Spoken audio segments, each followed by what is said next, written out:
Mitchell Athletic Complex, the men's 4x100m relay. High-speed thrills coming up here. The United States with the World and Goodwill Games record. Different squads, 92 and 93, and 86 for the Goodwill Games record in Moscow. The Russians will be in lane 4. In lane 5, the United States, Drummond, Harden, Mitchell, and Maurice Greene. In lane 6, the Canadians, anchored by Donovan Bailey. It'll be Cuba in lane 7. And in lane 8, the Jamaicans. So 5 teams to contest the 4x100m relay here at the Goodwill Games. Both. Craig Sager is trackside. Let's see what Craig's got on his mind. Well, the U.S. 4x100 Olympic relay team had been disqualified before, but it wasn't until 1996 that for the first time you're beaten at the finish line. A poor handoff between you and Tim. Harden was partially to blame. That's the way this relay starts. What have you guys worked on to improve the exchange? We just come here for redemption, just for redemption. We've documented the bad feelings, ill feelings between Donovan Bailey of Canada and the U.S. team throughout this week. Is this an individual rivalry, or is it escalated into a border war?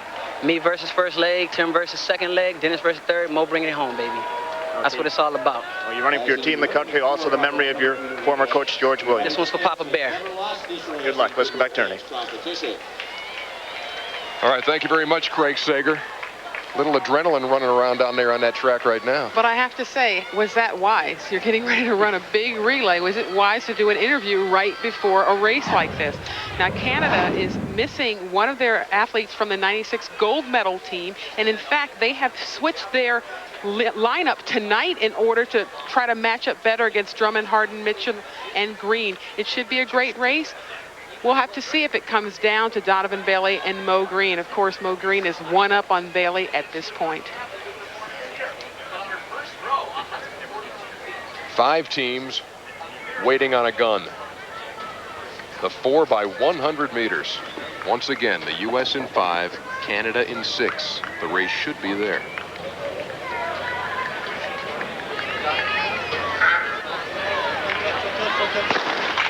They're out of the blocks. John Drummond running the leadoff leg for the United States. And he's making up ground on Canada, but Canada's also running well. All important, the baton passes. Both of them were excellent. Tim Harden, the reigning U.S. champion, has the baton for the United States, making his way toward Dennis Mitchell, the veteran. Surin and Mitchell at this point, both very experienced. Dennis Mitchell coming out on top right now. Maurice Greene and Donovan Bailey are waiting. And it's Maurice Greene with a lead over Donovan Bailey. Can Bailey make it up? Greene won the 100 last night. And he's going to anchor the 100 tonight. The 4x100 as the U.S. wins again. Wow, a lot happened in the last 130 meters. You could really analyze it. Dennis Mitchell, who's been on 3 world record teams on the 3rd leg, as Carol said, was running a great leg. But why did Donovan Bailey get such a bad stick pass, Carol? It was almost like he was waiting too long for the stick, like he didn't want to... I'm going to hear about this, but it was like he didn't want to put his nose even with Maurice Greene. He backed off. Well, let's take a look at this first baton pass. This is the one that was bobbled in Atlanta. Was smooth here, I thought. Very, very smooth here. Harden giving a very good target. He got his hand back very well, doing an excellent job at this point. Let's take a look at pass number 2. You see, Canada had to slow up a little bit. Dennis Mitchell got the baton, and he went to work. It's very easy to go to work when you've got your main competitor on the outside. Look at Donovan Bailey. He was very, very nervous. Remember at the World Championships last year, Donovan Bailey almost ran out of the zone. He did not run a good leg there. When you look at that last handoff, Donovan Bailey takes it in his left hand, switches it to his right hand. By the time he did that, Maurice Greene is gone.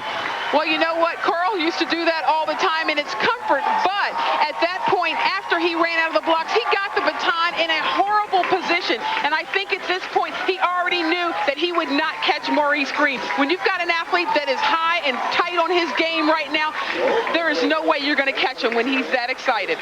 Redemption time for the United States, as John Drummond said before the race, and now after the race we go to Craig Sager. Well, John, obviously you're pumped up for this race. USA back, baby, and we better than ever. We better than ever. Tim, what about the exchange between you and John. It was so smooth. You got off to the early. Oh, yeah. You know, once you do this a couple of times, man, this was all about redemption from 96. This is it. That's what it boiled down to. We took a lot of heat for that, so we knew we had to bring it on the Goodwill Games.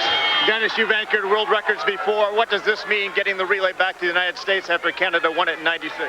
This relay means one thing, a new beginning for USA men's 4x100m relay running. The new man in track and field is Maurice Greene. 2 up on Donovan Bailey. You beat him in the 100, now you breeze past him in the relay. Well, what can I say? The USA is #1. A lot of talk going on between Donovan Bailey and you guys and the team. What happens now? What rivalry does this extend to? This is the new beginning, like Dennis said, of the 4x1 relay for the U.S. Because we #1, and can't nobody beat us at home. All right, let's go back to Ernie. Redemption, baby. It was the United States in convincing fashion winning the 4x100 meters. Maurice Greene and the rest posting a 37.90, a Goodwill Games record. Back with more after this.